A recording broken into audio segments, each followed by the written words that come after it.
शिमला में 4 लेन टनल निर्माण के चलते चलौंठी इलाके में घरों में दरारें और सड़क धंसने से लोग खुद को असुरक्षित महसूस कर रहे हैं।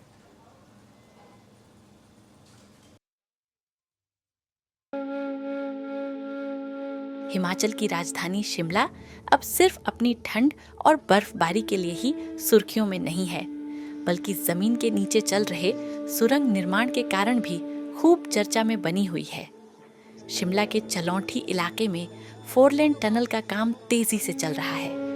इसी की वजह से आसपास के घरों में बड़ी बड़ी दरारें पड़ गई हैं, सड़कें धंस रही हैं और स्थानीय लोग अपने घरों में भी असुरक्षित महसूस कर रहे। जो एनएच वालों ने टनल बनाई, सब कुछ टनल की वजह से। रात को ब्लास्ट करते हैं, 12 बजे के बाद तो बड़ी आवाजें आती है, इससे तो सारे मकान हिल गए। यही वजह है। अब बेघर हो गए तो बेघर है, सड़कों में आगे बेघर ही होते। करीब 15 से 20 परिवारों को आधी रात में घर खाली करने पड़े। लोग बेहद ठंड में सड़कों पर पनाह लेने को मजबूर हो गए हैं। स्थानीय निवासियों का स्पष्ट आरोप है कि टनल में हो रही ब्लास्टिंग की वजह से ही ये तबाही मची है। उनका कहना है कि उन्होंने पहले भी कई बार शिकायत की थी, लेकिन उनकी बातों को नजरअंदाज कर दिया गया। NHAI और ठेकेदार कंपनी ने कोई गंभीरता नहीं दिखाई। सर 2-3 दिन से तो कंप्लेन कर रहे कंटिन्यू इनको, एनएच वालों को। इनको ये देखने भी आए थे, लेकिन इन्होंने इस पे कोई वो नहीं किया कि हम और भी जगह ब्लास्टिंग करते हैं, टनल बना रहे हैं, ऐसा कुछ नहीं है। इन्होंने मतलब हमारी बात को बॉदर नहीं किया। इन्होंने कहा कि ऐसा कुछ नहीं होगा।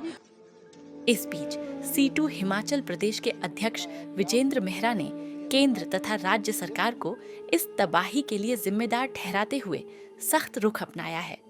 उन्होंने NHAI और ठेकेदारों के खिलाफ तत्काल कार्रवाई तथा प्रभावित परिवारों को तुरंत मुआवजा देने की मांग की है। ये पूरी तरह से इसमें सरकार का भी फेलियर है, इसमें सेंट्रल गवर्नमेंट का भी फेलियर है, स्टेट गवर्नमेंट का भी फेलियर है। NHAI के ऊपर ही सारा मसला डालकर जो है पल्ला नहीं कोई झाड़ सकता है। उनकी गलती तो है ही है। सड़कों का निर्माण किस रूप में होना है, उसमें क्या टेक्नोलॉजी लगनी है, और अगर उसमें कोताही हो रही है तो उस पर क्या एक्शन होना है, और जनता को उसमें क्या रिलीफ मिलना है, क्या उसमें उनको मदद मिलनी है सरकार की ओर से, ये सारे विषय जो है एक बार पुनः जो है आज इनको चर्चा में लाने की आवश्यकता है। और जो भी NHAI के ऊपर कार्रवाई बनती है, या जो कंपनियां इन टनलों का निर्माण कर रही है, सड़कों का निर्माण कर रही है, उन पर जो कार्रवाई बनती है वो तुरंत होनी चाहिए, और जो पीड़ित हैं उनको उचित मुआवजा उसका मिलना चाहिए। यह शिमला में पहली ऐसी घटना नहीं है। पिछले साल भी इसी 4 लेन प्रोजेक्ट के कारण जुड़े इलाकों में इमारतें धंस गई थीं, सड़कें गड्ढों में बदल गई थीं।